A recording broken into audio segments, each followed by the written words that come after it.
Gazipur metropolitan পুলিশের নিয়মিত অস্ত্র উদ্ধার, অবৈধ অস্ত্র উদ্ধার, মাদক উদ্ধার এই অভিযানের অংশ হিসাবে গত 29শে ডিসেম্বর গাছা থানার অফিসার ইনচার্জ মোহাম্মদ মনিরুজ্জামানের নেতৃত্বে একটি চৌকস টিম গাছা থানা এলাকার খাইলপুর পৌরপাড়া শাখানস্থ বগাটেক এলাকায় একটি বাড়ি থেকে একজন ব্যক্তি সহ 2টি পিস্তল, 4টি ম্যাগাজিন, 24 রাউন্ড গুলি আটক করেন।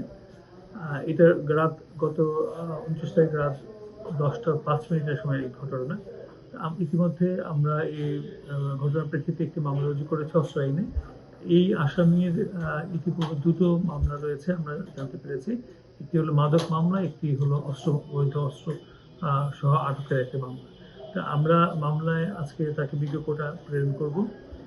বিজ্ঞ কোর্টে প্রেরণ করার পর আমরা রিমান্ডের আবেদন করব। রিমান্ড যদি পাওয়া যায় সেক্ষেত্রে আমরা ব্যাপক ভিত্তিক অনুসন্ধান করে এই বিষয়ে এর আগে পরে এর সহযোগী কারা, কোথায় অস্ত্রটা গন্তব্য, এই সমস্ত বিষয়গুলো আমরা উদ্ধার করব। আমরা মনে করি গাজীপুর মহানগরীতে যে চলমান অস্ত্র উদ্ধার অভিযান চলছে এটা আরও ব্যাপকতা বৃদ্ধি পাবে এবং আমরা মনে করি নির্বাচনের আগে একটি সুন্দর পরিবেশ তৈরি করার জন্য যা যা করণীয় আমরা সেটা করব। প্রাথমিকভাবে এই যাকে আটক করা হয়েছে সেই ব্যক্তি মনে করা হচ্ছে যে সে একজন অস্ত্র বিক্রেতা, সে কেনাবেচার সাথে জড়িত, অবৈধ অস্ত্র কেনাবেচার সাথে জড়িত।